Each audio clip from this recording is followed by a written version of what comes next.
Good evening, everybody. Thanks for coming out. We're going to go ahead and get started here. My name is Ryan Wiesdock, and I'm the chair of the Greens at Virginia Tech.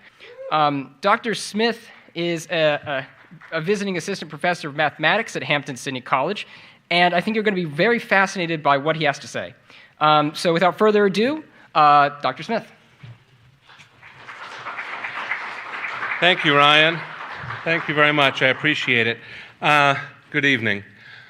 My talks don't usually come with a warning label, but I think tonight maybe I'd better offer just a couple of little warnings. First of all, I have a tremendous amount I want to tell you. Guess I better stay here. A tremendous amount I want to tell you, and I mean to do it in an hour, so I'm going to stick pretty close to my written remarks, and you may feel at times as though you're trying to drink from a fire hose. And I hope you're all seated comfortably. The second warning I want to give is that some of the things that I have to tell you might induce some feelings of anxiety.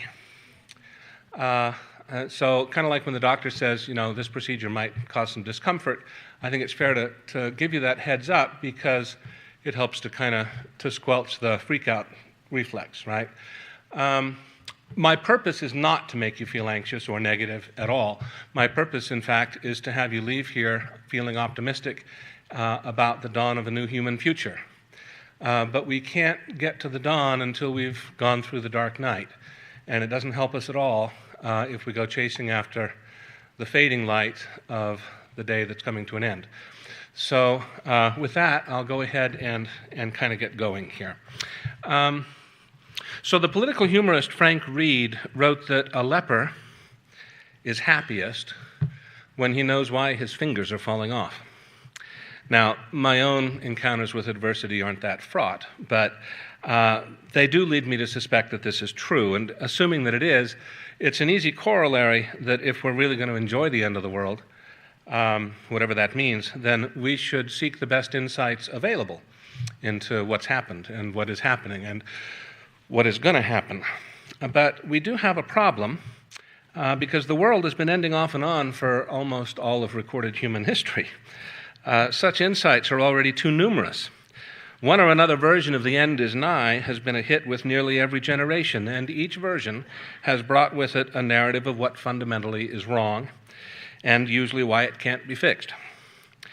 Some people take comfort in the sheer number and historical variety of the prophecies of doom, supposing that if they've been wrong about it up to now, after all, we're still here, then we can probably relax and assume we'll still be here tomorrow.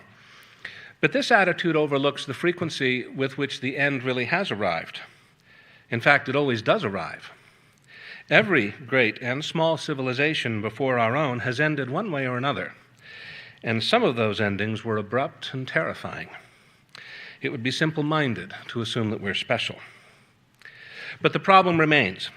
We have too many insights into what will cause this civilization, this civilization to crash.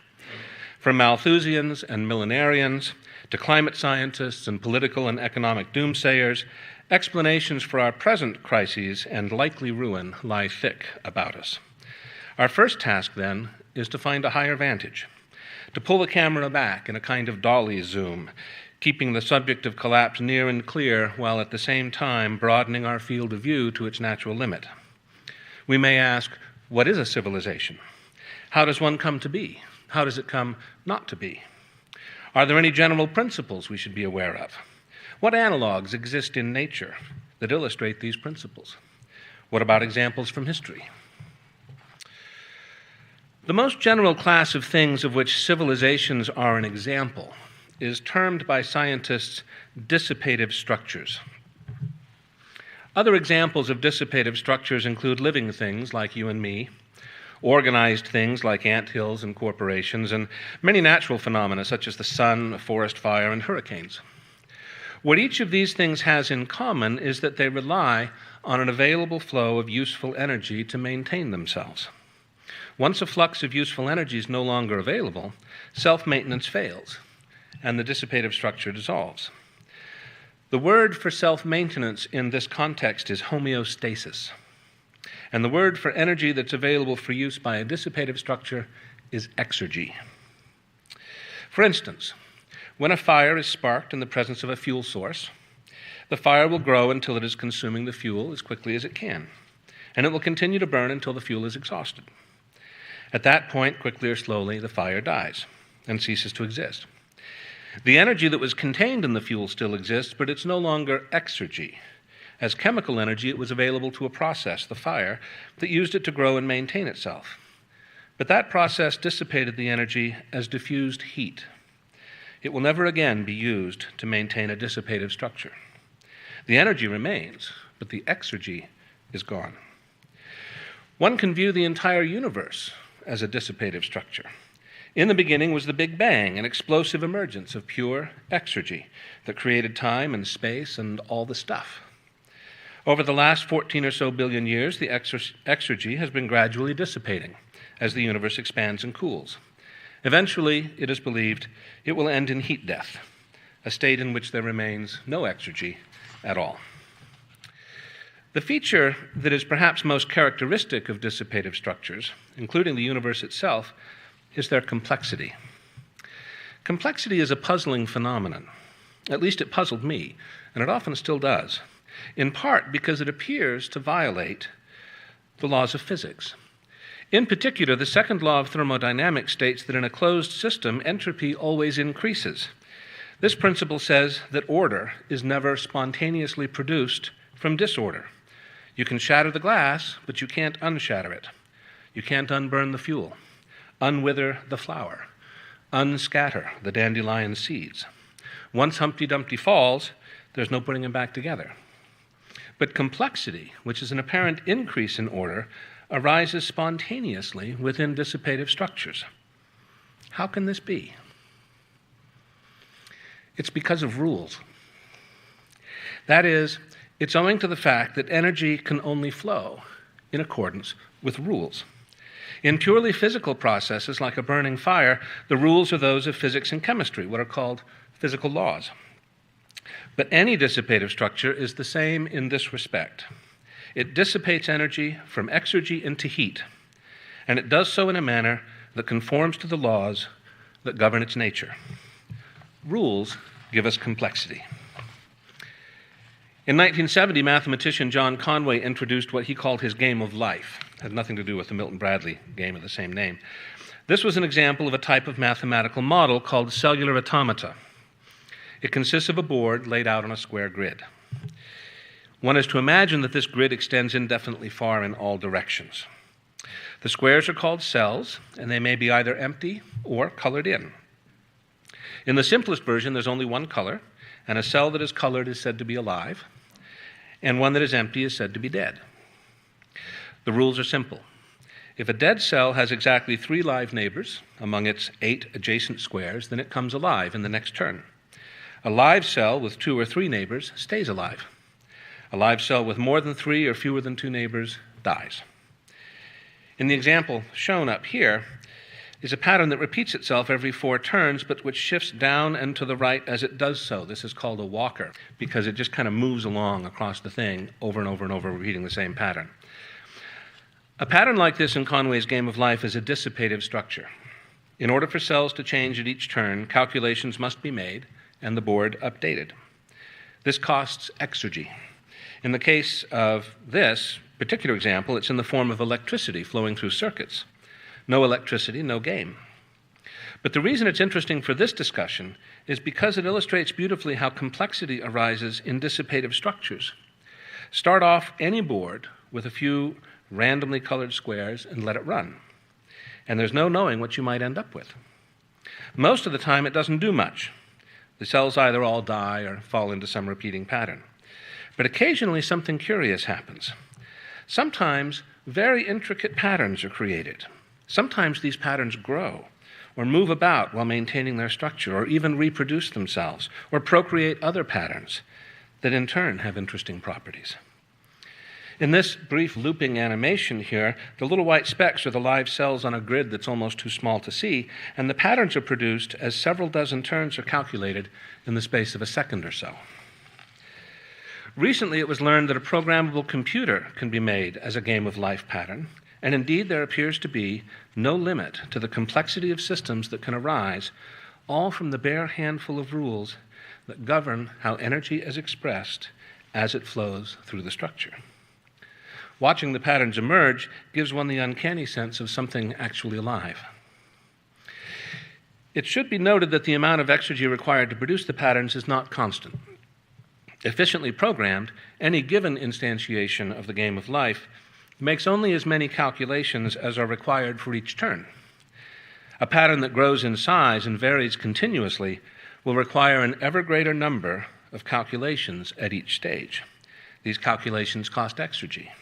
The circuitry of the computer will actually draw more electricity and create more heat in consequence. This is a theme we'll have cause to revisit. One more note, the large and complex patterns that are sometimes created are almost always exceedingly fragile. Introduce a few live cells in the midst of such a pattern, and it will usually fall into pieces, consumed as if by a destroying fire of random interactions. The vulnerability and fragility of homeostasis is another theme that will echo in what follows. So we've noted the following commonalities. All dissipative structures consume energy, transforming useful energy, what we've called exergy, into less useful energy, heat, basically. All dissipative structures give rise to complexity. That is, they're self-organizing as an emergent property of the way their inherent rules channel their energy flows. To these principles, we should now add a third. It's been noted that even the universe itself, considered as a dissipative structure, will not go on forever. Eventually, it will suffer heat death, at which point there'll be no remaining structure or complexity of any kind. It follows that no dissipative structure is immortal. The first risk to any dissipative structure is variation in its flux of energy. Of course, if the fuel dries up, it's done for, but we'll see that for highly complex structures, it may be enough just for the flux to vary too much to cause a loss of homeostasis. But there are other dangers. Like a match in the wind, every dissipative structure has an external environment that can act upon it. And these actions can produce crises that also threaten homeostasis. The more complex the structure, the more different kinds of crises can occur. Moreover, as complexity increases, the more likely it becomes that a crisis in one aspect of the system will cause cascading crises in other parts of the system. So, suppose for sake of argument that a dissipative structure doesn't run out of fuel and isn't adversely impacted by any externalities. Can it go on indefinitely? In general, no, because dissipative structures are never static, and they never go backwards. No natural process is reversible in itself because entropy always increases, never spontaneously decreases. The same processes that bring a dissipative structure into being must continue because energy must continue to flow, introducing new complexities. Each increase in complexity has a metabolic cost, that is, a maintenance cost, that also continues. As these costs accumulate, eventually the system becomes unsustainable on its energy base and increasingly fragile. And at some point, a crisis occurs and there's a complexity collapse. If exergy is still available post-collapse, then it will arise anew, typically with significant variations from the old structure.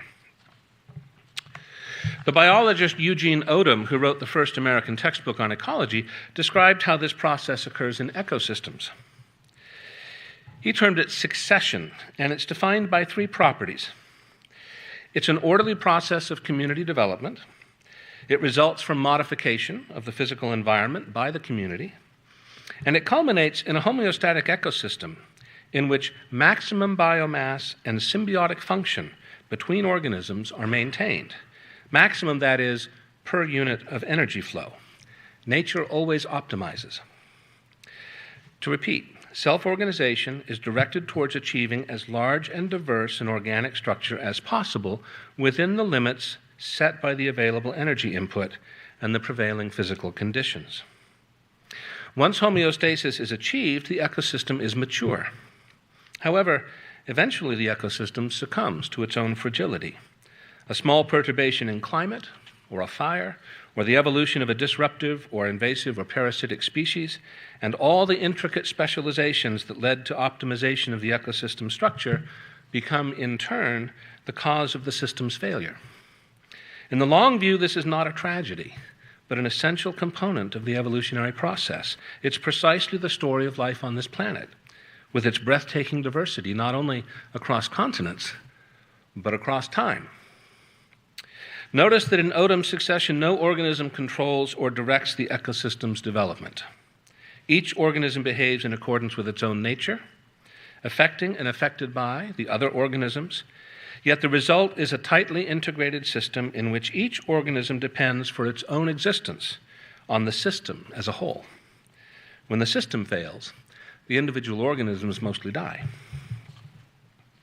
All right, so that's a lot of analogies. What about civilization as dissipative structures? Humans had no civilization until about 20,000 years ago, despite having a rich trove of cultural artifacts dating back at least 50,000 years. Hunter-gatherers have to spend nearly all their energy, everything they can acquire from their environment, on acquiring that very energy.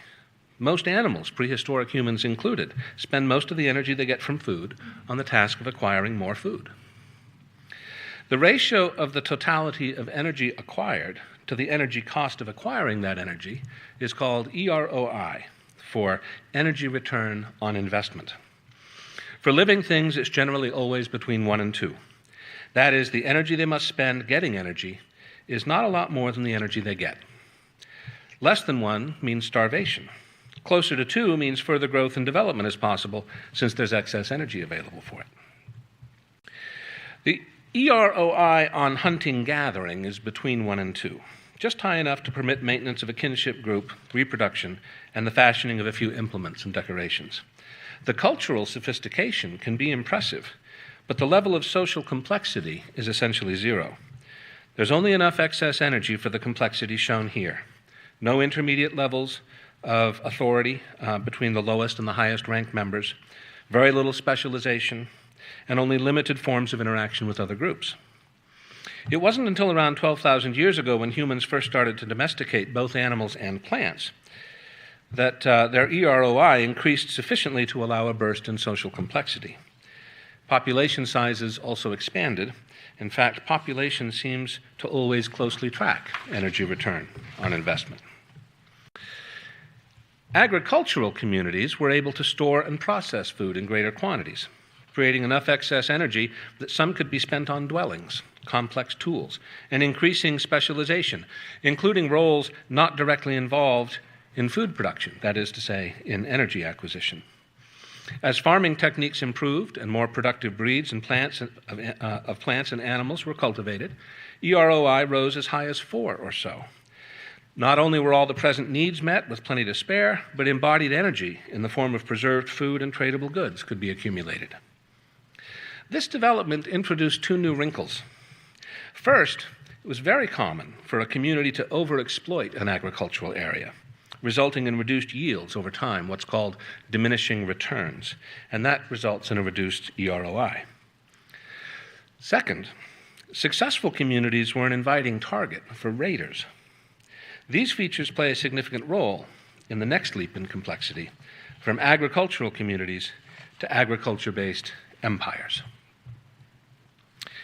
Ancient empires were built on centralized control of agricultural regions, control that was acquired through conquest. When one society conquers another, the conqueror gets a huge boost to their energy return on investment, because the accumulated wealth of the conquered society, its excess food and goods, can be pillaged outright. And if the conquered remain conquered, they can be taxed. In this way, the ancient empires often grew quite large, and some lasted for many centuries or more. With their excess energy, empires grew socially very complex, with administrative, military, religious, and economic sectors, each with its own hierarchies and technicians. The number of intermediaries between the lowest and highest ranked members of society was large, and the number of social roles exploded. In addition to trading and war, relations between societies could be diplomatic and involve cultural exchange. However, every ancient empire suffered a similar fate. Once the surrounding societies are conquered and pillaged, they have to be administered and garrisoned. That soaks up a lot of excess energy. Each new campaign stretches lines of supply and control farther than before. Diminishing returns set in, and the EROI declines. To compensate for the loss of energy while maintaining homeostasis, taxes are increased, typically in the form of an ever greater share of agricultural output from vassals. This leads inexorably to resource depletion, and finally, the weakened empire is itself conquered, or simply falls to pieces. The case of Rome is especially instructive. They were very, very good at being an empire, and were able to hold off collapse for a long time. But ultimately, every step they took to avoid collapse ensured that when the collapse occurred, it would be complete. Rome squeezed its agricultural and human resource base for every drop of energy, with the result that when the Western Empire finally collapsed in the face of determined attacks from the frontier, the drop in social complexity, in population, and in political and cultural stability was extreme and lasted for nearly 500 years. Call it the Dark Ages, right? There was no resource base left in the form of fertile soil, harvestable forests, and stable human communities from which to rebuild. Okay, so further developments in energy capture were pretty limited before the industrial age. There were innovations like the capture of mechanical wind power, enabling, for instance, the flourishing of the Dutch Empire in the 16th century, other seagoing empires. But nothing that increased EROI much above 5 or so. But with the invention of the heat engine in the 18th century and of fossil fuels to produce the heat, everything changed. Coal and later oil provided an energy return on investment of up to 100. 1 unit of energy in, 100 units of energy out, making almost limitless energy available to drive social development of every kind. Global per capita energy use rose exponentially, quadrupling by the year 2000, even as the global population increased by more than 7-fold. The result is what we have today. A globalized, industrialized, fully integrated economy with massive energy and information flows, in which the level of connectivity within and between groups is so high that the complexity rivals anything previously imagined or imaginable. To put our per capita energy use in expensive, consider that a healthy adult can sustain about 75 watts of work for 8 hours, an 8-hour day. That's about 600 watt-hours of work, 0.6 of a kilowatt. If you had 10 slaves, they could perform 6 kilowatt-hours of work for you in a workday. Rather less than you get from a single gallon of gasoline used in a typical car engine. The gallon of gasoline can propel an automobile 30 miles in 30 minutes. How long would it take you to push your car 30 miles? How many friends would you need to help you? An average American consumer, directly and indirectly, uses enough energy daily to perform the work of hundreds of slaves. These energy slaves are what make global industrial civilization possible. It's an almost universal conceit, that our present level of social complexity is largely owing to our cleverness, right? It's because we're clever. But the accumulation of technical and theoretical knowledge, up to the 18th century, that certainly was important. It was a fundamental ingredient in what came after. But the explosion of economic and population growth, technical advancement, and social complexity from 1800 to the present could not have occurred without the huge excess energy that fossil fuels provided. With an early return on investment of 50 to 100, that energy permitted the overwhelming majority of the population to redirect their activity away from agriculture and energy acquisition to an ever-expanding array of other social specialties. And this in turn accelerated further innovation by orders of magnitude. Now, however, as you're probably aware, we face some challenges. First of all, our civilization is designed for very high energy flows. And the quantity of fossil fuel remaining on Earth is declining. The less fossil fuel that remains, the more it costs to exploit it. There are no substitutable energy sources that have a similar energy return on investment. I'll unpack substitutable here in just a few minutes. Our non-energy resource base, minerals, water, arable land, and so on, is also dwindling. And the ecological basis of any future low energy return on investment civilization is being destroyed. In short, we're falling off what's been termed the energy cliff. An energy return on investment of 100 means that 99% of the 99% of the energy accumulated can be diverted to uses other than getting more energy. An ROI of 20 means that 95% is available for use, so there isn't much practical difference between an energy return on investment of 100 and an ROI of 20. But after that, things get worse very quickly. And an energy return on investment of 5 means that only 80% of the energy is available for other uses. When oil was first exploited as a fuel source, the ROI was roughly 100. As the oil economy grew, both institutional and physical infrastructures had to be built for it. For example, paved roads. And these metabolic costs decreased the energy return on investment to 30 or so. As the richest and easiest to exploit deposits were exhausted, more had to be spent to exploit deposits that were smaller and harder to reach and of lower quality. By the start of the 21st century, the average energy return on investment, it's hard to say that over and over, isn't it, of conventional oil had dropped to 20. And the energy return on investment of newly exploited deposits of conventional oil is now 10 or less. Wind and solar are now competitive with oil at the point of generation. But if the electricity they produce has to be stored, the ROI drops to barely more than 1. Unconventional oil sources have an ROI of no more than 5, possibly much less, and the pace of diminishing returns is much quicker for those than with conventional oil. Biomass has turned out to be a bust from an ROI perspective, and agricultural land is becoming far too precious to waste on it. The difference between an ROI of 20 and one of 5 is more significant than it might appear. Established economies have a metabolic cost. Existing infrastructure has to be serviced and replaced. Existing institutions have to be funded. Existing populations have to be fed and clothed and housed and transported. A decline of 5% can mean the difference between meeting these costs with enough left over for further development or not meeting these costs, which means the civilization must cannibalize its reserves, and fragility and eventually collapse ensues. So how might we avoid falling off the energy cliff? So here are some ideas that people have, right? We could just start exploiting the existing energy resources at a faster rate, right? Because, if you're only getting 80% back, then exploit that much more to make up the difference. You could try to use the existing resources more efficiently.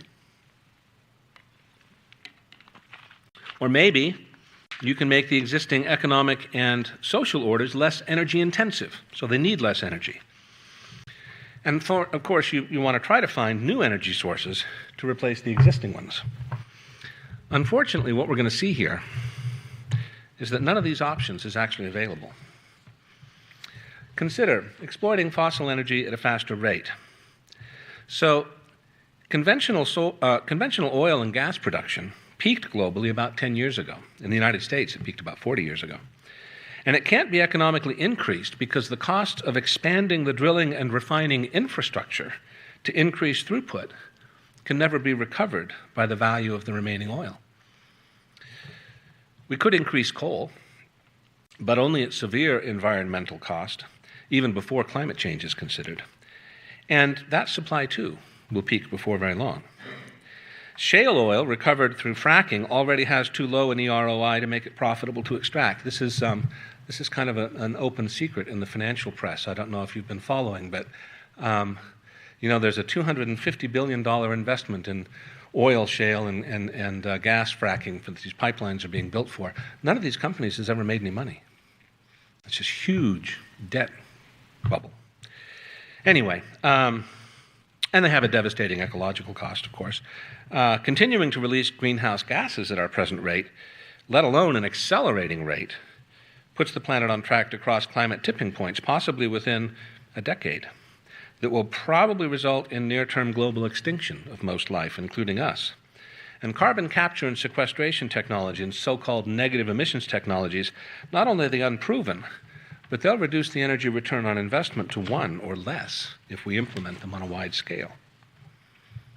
Okay, what about increasing efficiency? Well, we've already dramatically increased efficiency, right? Buildings are better insulated, lighting and other appliances are more efficient. We're all switching to LEDs. Gas and diesel engines are much more efficient. I have a truck, it gets 20 miles per gallon on the highway. Don't worry, I don't drive it much.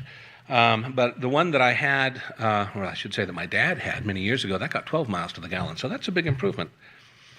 But for every efficiency introduced, the rate of consumption has increased, not decreased.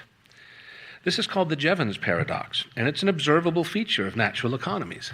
In the absence of forced rationing, efficiency always increases rather than decreases the rate of consumption.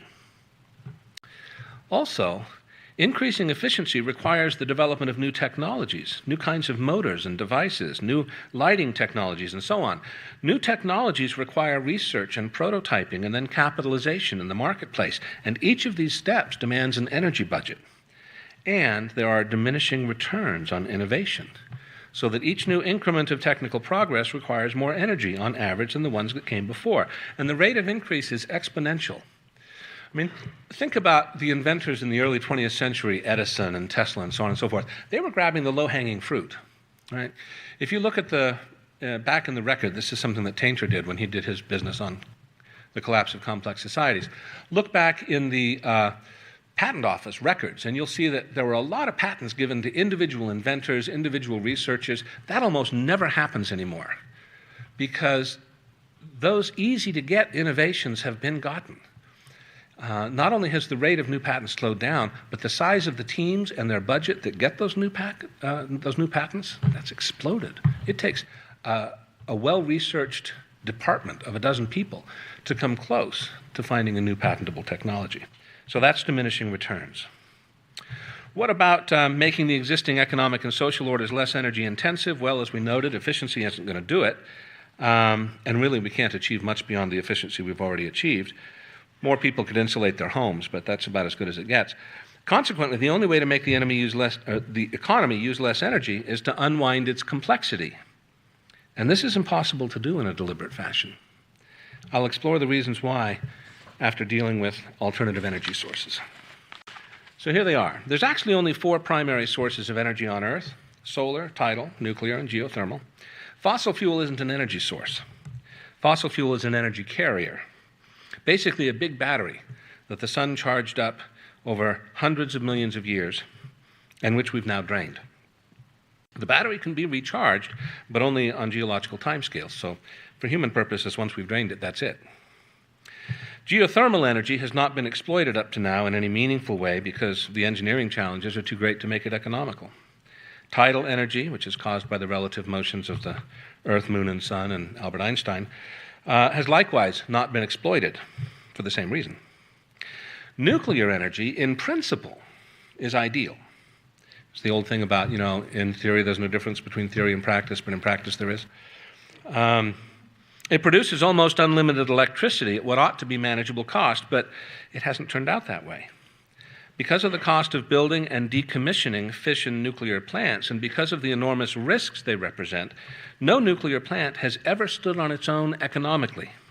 It has always had to rely on subsidies, especially indemnities. And inevitably, the disasters occur. Few nations are pursuing this option anymore, and most plants will go out of commission within a few decades, hopefully in a controlled manner. Nuclear fusion wouldn't have many of these problems, but that technology has been feasible in just a few years since I was in high school 40 years ago. I wouldn't hold my breath. All right, so that leaves all the many manifestations of solar energy. Wind generators, the wind is driven by the sun and the Coriolis effect, and photovoltaics and biomass, which of course is sun energy, photosynthesis. Of these, only biomass can be used to create liquid fuels and other hydrocarbons like plastics. And this is our Achilles heel. This is it. Because liquid fuels are not directly substitutable from an economic or engineering standpoint, by any quantity of electricity. Remember that gallon of gas? It weighs 6 pounds. It can be carried in a cheap plastic container, and it's ready right now to push your 1-ton vehicle 30 miles down the road in 30 minutes. The equivalent amount of electricity can be generated for about the same price. But by the time it's gotten into your vehicle and made ready for use, its cost has increased significantly. And that's not including the several $1,000 cost of your several hundred pounds of batteries to store it until you need it, batteries that have to be replaced every few years.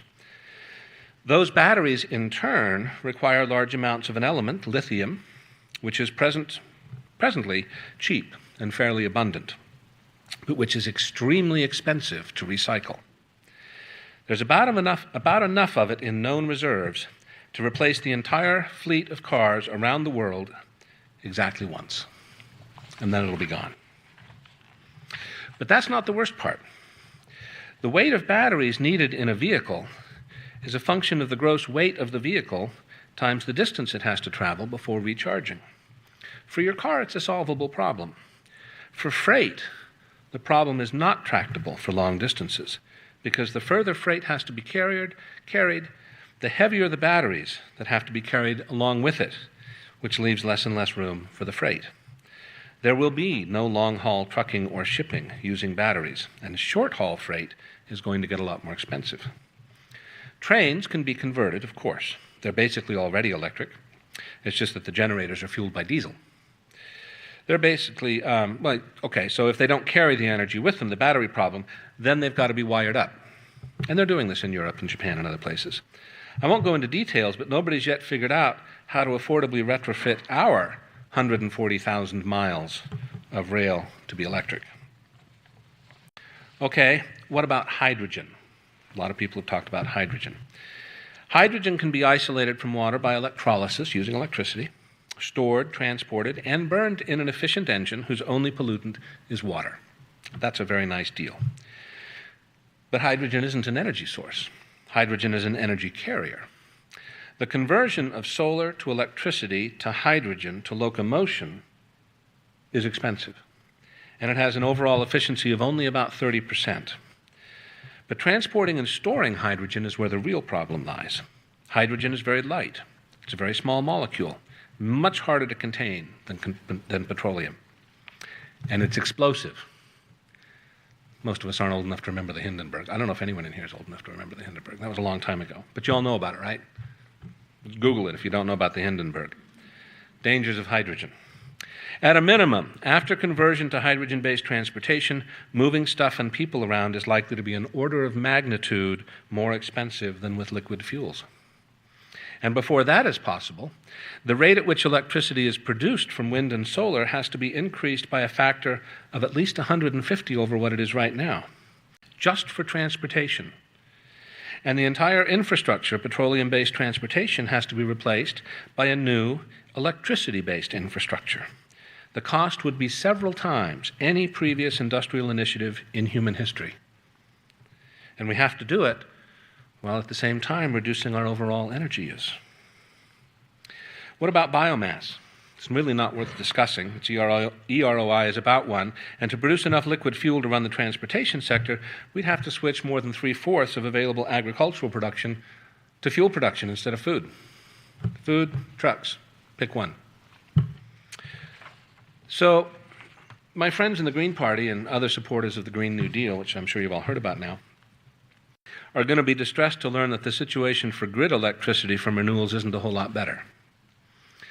Our civilization is made possible in large part by an electrical system that delivers power on an as-needed basis, 24 hours a day, without interruption.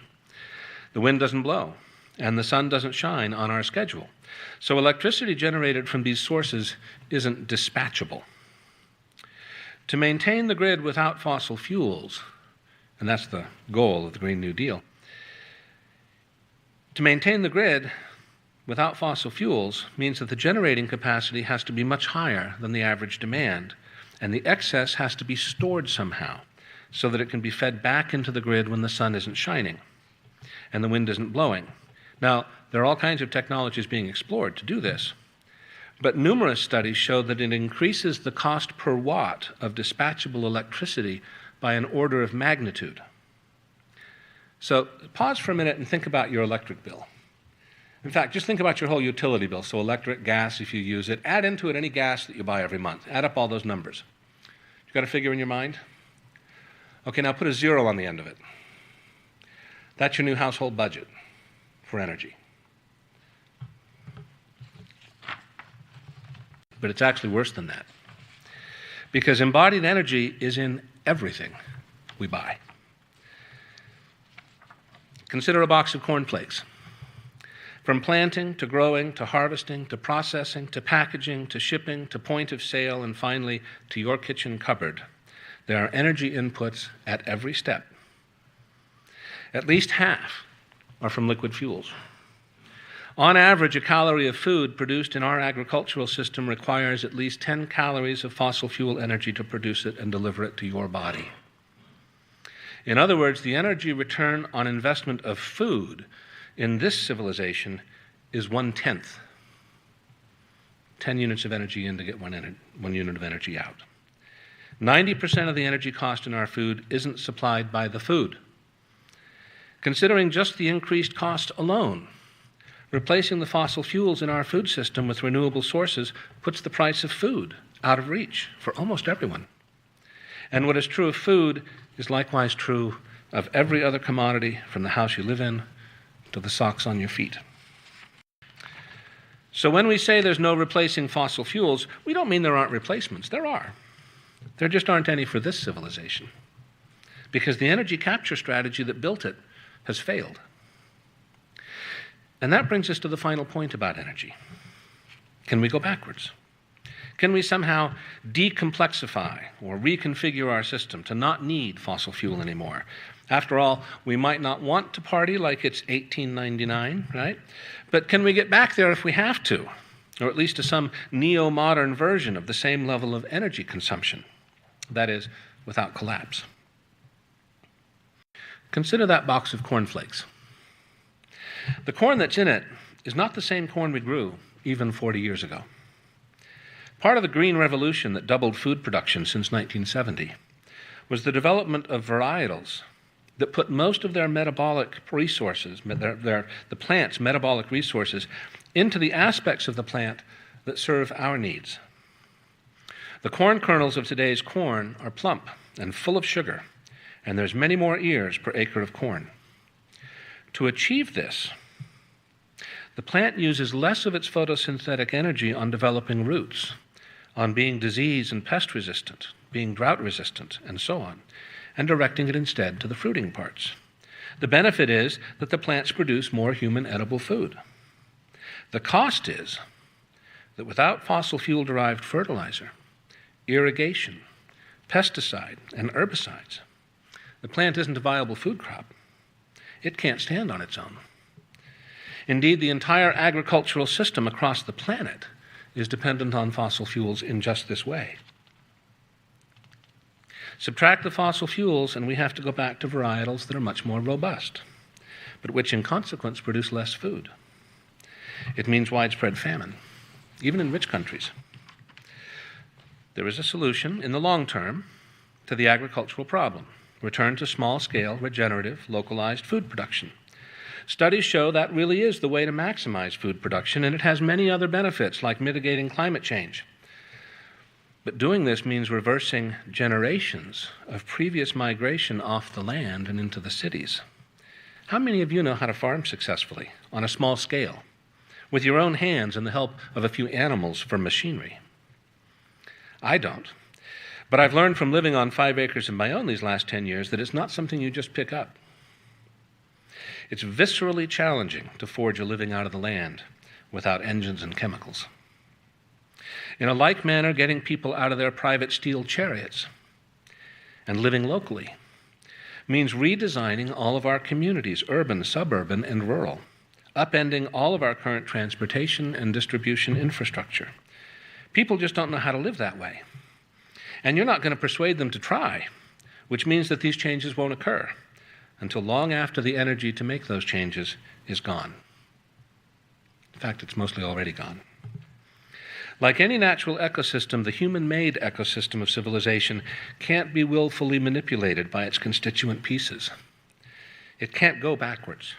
It can't be disciplined. It's more of a wild wood than a walled garden.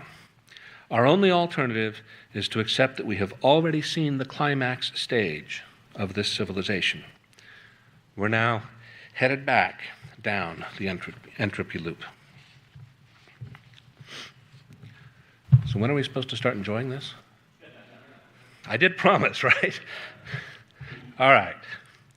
Well, a person at this point might reasonably ask two things.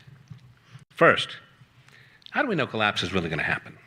I mean, after all, lots of theorizing here, but Dr. Smith, do you really have any evidence of collapse?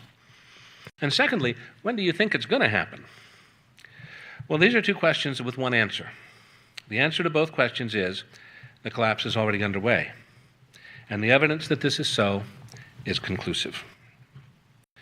Before we examine that evidence, though, we need to stop for a minute and untangle a misconception. We generally use the word economy equivocally to refer to two things as if they were the same thing. These two things are the material economy, what is sometimes called the real economy, on the one hand, and the financial economy on the other hand. The material economy is the production, movement, and use of energy. The energy can be, so to speak, raw in the form of electricity or fuel, but it's also embodied energy in the form of extracted raw materials, processed feedstocks like iron or lumber, agricultural products, machinery, finished goods, and so on. The financial economy is the system of accounting that is used to track and facilitate the materials economy. In an economy that's in balance with its energy flows, the financial economy closely parallels the real economy, and it provides essential services. These include a standardized medium of exchange, mitigation of risk, rational pricing, and so on. One essential service, especially for a growing economy, is capitalization, the provision of excess resources to lay the foundation for increased flows of energy in the real economy. For example, building a new factory, or new roads, or other infrastructure to make growth possible. When complex civilizations collapse, a universal symptom is the financialization of growth. The energy basis of the real economy is in decline and can no longer support growth. Capitalization, what's called liquidity, is still being provisioned by the financial system, but it doesn't translate into real growth. Disparity in financial wealth widens as incomes that depend on the real economy start to shrink in real terms. At the same time, incomes from the financial sector increase exponentially. As speculative bubbles are created and then burst, a ratchet effect ensues in which the wealth disparity grows almost without bound. And I think you can see that that is exactly what is happening. Since 2008, it's interesting, it's widely reported, incomes have actually declined for 90% of Americans. The value of the stock market has tripled. What does that tell you? There's a big disconnect somewhere. And my socialist friends tend to get taken in by this. They look at the Bill Gateses and the Koch brothers and the Jeff Bezoses of the world, and they think that if only they weren't stealing it all, there'd be enough for everybody. But that $150,000 per minute that Jeff Bezos makes isn't exactly the same kind of money that we get in our paychecks. Your paycheck represents rent and food and clothes and gas. His income, millions of times what you and I make, doesn't represent millions of times the material flows. He's not eating 1 million burgers a day. He's not driving 1 million miles. His wealth correlates to power, not to consumption. It's reported that just a dozen or so billionaires are as wealthy as the bottom half of humanity. So if you combine that report with a report that a few dollars a day would fix, world hunger, on Facebook you start to get memes that look like this, right? Well, I'm not against the revolution, but it's a mistake to think that we'll solve world hunger with make-believe monopoly money, and that's what it is. In real terms, the economies of wealthy countries all went into permanent decline between 1970 and 1990, and the decline is accelerating. During this period, the so-called emerging economies, such as China and India, fueled very rapid growth on the basis of massive exploitation of coal and on demand for manufactured goods from the developed world, who used financialization to increase consumer demand, borrowing, even as their own productive capacity was shrinking. But now the emerging economies have also peaked, and the rot of financialization is setting in there as well. But financialization, being essentially a shell game, eventually starts to run out of tricks. The first earthquakes were in the 70s and 80s, the biggest up to now in 2007. Governments responded by inflating their GDP figures. There's a lot of weird stuff in the GDP. You know, it's reported every year. Supposedly we grew 3% last year. They put things in there like imputed rent. If you own your own house and you're not paying mortgage on it, the government imputes how much rent you would pay to yourself for that, and they include that in the GDP. Has nothing to do with the material economy. It's just made up. After 2008, they lowered interest rates to less than zero in real terms. In other words, giving away money for free to banks to lend out. This has kept the financial economy on life support by exploding both public and private debt that represents claims on future production that can never be realized by a shrinking real economy. The obligations that total debt in the United States represents, including household debt, got ahead of myself there. I'll come to that. Including household debt, mortgage debt, student debt, government debt, and such obligations as Social Security and Medicare, all of those together now represent nearly 400% of reported gross domestic product per year, and an even higher multiple of the gross domestic product in the materials economy. Okay, so how many of you have played Jenga? Fun game, right? For those of you who haven't, right, you have this stack of wooden blocks, and you pull pieces out from the bottom and stick them on top.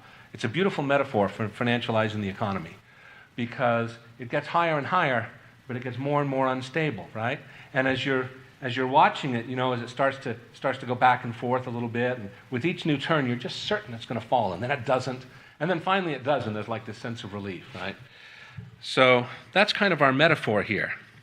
When the deleveraging of the financial economy hits and the final collapse ensues, those of us who've thought about it are going to breathe a huge sigh of relief, just like the Jenga stack coming down. And the sooner it happens, the greater will be our celebration. Because what if it didn't happen? In a talk I gave here last year, I gave a detailed summary of our impact on the planet. And in the years since, we've learned things that make that summary seem almost optimistic compared to what I'd be telling you if I gave the same talk today. The ecosystem is collapsing. Fisheries, insects, land vertebrates, all these populations are declining at a rapidly accelerating rate. Populations of vertebrates have declined 60% on average since 1970. I mean, that's instantaneous in evolutionary terms. Insect populations have declined by at least 45%. Again, not a steady rate of loss, but accelerating. Pollinators going extinct. Without a functioning ecosystem, there's no physical basis for any level of human civilization. Mineral and water resources are being depleted, again, at an increasing rate. Water stress will soon become extreme in the most populated parts of the world. A third of agricultural land around the world is acutely degraded by industrialized agriculture. At this rate, all of it will be lost before the end of the century. Essential industrial metals will become unavailable, and fossil fuels inaccessible in meaningful quantities at any price. All of which would spell the end of civilization even without climate change. But the science is now crystal clear. We've got at best 10 years to wean ourselves off fossil fuels, or we'll see at least 4 degrees centigrade of additional warming, possibly as soon as 2040, certainly by 2080, with no means whatever to bring the climate back into equilibrium. All that geoengineering stuff, fantasy. It's now generally believed by that point feedback loops will kick in, driving temperatures as much as 10 degrees higher centigrade, no matter what we do. God alone knows if the biosphere will live or die in the aftermath of that event. At a minimum, the remaining ecosystems will collapse, most species will go extinct, and it's questionable whether humanity will survive in any form much beyond the end of the century. And even if it does, there will be no resource base from which to make a new civilization, possibly for millennia. And we can't change course. Knowing full well the consequences, the human system lurches on, helplessly, steadily increasing year by year the release of greenhouse gases into the climate system. If this civilization were to continue another 20 years, it would mean omnicide. It's fortunate indeed that it cannot. So the first task in learning how to enjoy the end of the world is dispensing with delusory hopes. I hope I've helped with that. Neither technology, nor renewable energy, nor political revolution are going to stay this civilization's complexity collapse. Understanding that is step one. Step two is to avoid latching on to predictions of how collapse will play out in the short term. Like the wavering tower in Jenga, you can know for certain it's about to fall, but you can never know beforehand the precise moment or in what direction the tower will tumble. The present human system is much, much too chaotic for those kinds of predictions to be of any use. It must be acknowledged that there are worse outcomes than collapse. The risk of global war, and the use, even if only regionally, of nuclear weapons, is always with us. And it's a risk that will, at least for a time, increase sharply as the collapse unfolds. If that happens, the outcome is no longer collapse, but apocalypse. That outcome is outside the scope of my talk. Regarding collapse, we can certainly identify some eventualities and risks. As a species, by the way, I really like this picture. I think that's supposed to be Manhattan. Just imagine if everybody left Manhattan, in 40 years, what would it look like? Something like that. As a species, we are massively an overshoot of our environment. One thing collapse will necessarily entail is a curtailment of our numbers. How this will come about is not predictable. But we know that if nothing else does it, famine will. And this is not just a risk for the densely populated global south. A study by Cornell University a few years ago found that the agricultural base of New York State, assuming it were optimally farmed, could only feed 21% of its present population. Other possibilities are severe social unrest leading to civil conflicts or interstate wars. As social systems collapse, old epidemics can resurface. For some examples of the kinds of stresses we could see and how they unfold through time, look to the recent history of Syria or the present history of Venezuela. War zone is probably a pretty good analog for the near-term aftermath of a rapid complexity collapse.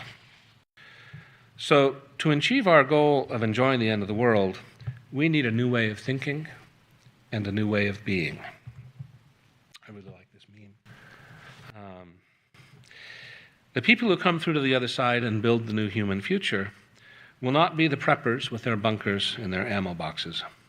And it will not be the super rich with their $1 million guarded and gated palaces tucked into remote corners of the world. Those people are going to learn a hard lesson. The goal here is not just to survive and make something out of the ruins. That would suck. Our aim is to look towards the human horizon with our shoulders squared, a glint in our eye, and a smile on our lips, ready to build something better than we've left behind. This is not a fantasy. This is how the cycle works. The ecologist C.S. Halling formulated what is called the adaptive cycle of ecosystems. Systems don't just evolve to an optimized and maximized level of complexity and stay there. There's a cycle of creation, destruction, and renewal. Each of these is necessary to the development of life. As dissipative systems grow and become more complex, they also become less adaptable. In the homeostatic climax stage, the embodied energy of the system is rigid, locked in place, unavailable for adaptation and change. When a crisis induces collapse, that embodied energy becomes liquid, available for new patterns of organization, which in turn self-organize and optimize, but in new ways. Think of a giant tree that dominates a patch of forest. When it dies and falls, it opens a space for sunlight to once more penetrate the canopy. And the massive store of nutrients and carbon it had locked up is released for new organisms to use as they harness the newly available sunlight. Similarly, the fall of Rome was not just a loss, but an opportunity that eventually issued forth in a new and patently better civilization. The Dark Ages gave birth to the High Middle Ages, which invented the institutions of the modern world: representative democracy, banking, the university system, and so on. That red star in that image back there, that's the "you are here" marker for humanity. The release phase has begun and is about to send us shooting back down the back loop of the cycle. On a personal level, this has profound implications. As prisoners of commercialized society, we've been steadily robbed of agency in our own lives. Unlike Grandma in the Great Depression, most of us don't know how to do real things: to make, to cultivate, to generate life. We haven't enjoyed the opportunity to fashion our own lives in ways that are meaningful to us. Trapped into indebting ourselves and then selling our labor on the buyer's terms to service that debt, we haven't built community, created or engaged in authentic culture, or felt the luxury of time and space for quiet discovery, for deep reflection, or for familiar communion with our human milieu. Shut out of genuine political participation, we've watched helplessly as our daily contribution of energy is sucked away to purposes we never endorsed. As the collapse unfolds, we can enjoy a new freedom: to be resilient, to adapt, and to have agency to reorganize the elements of our world. We live in interesting times. That's said to be a curse. But the times are going to get a lot more interesting very soon. And I see it as the opportunity we've been waiting for. We will have less, use less, watch less, travel less, but we will do more, say more, see more, give and receive more. This is when we begin to write and to inhabit a new story. Of course, others will finish it. That's the deal. It's a fair deal. Now, I had a lot more that I wanted to say about resilience and adaptation, but as I began to organize the material, I realized that's another talk. But I do want to talk about it. I think, though, rather than me reading at you, it would be better if we talk about it. So after I close my remarks here in a second, I hope that we can engage in some conversation, maybe ask some questions, explore some concerns and details, and help come together around the idea that the future is something that we have to face bravely, but doing so will bring us great rewards. Anyway, that's my prepared remarks. Thank you very much.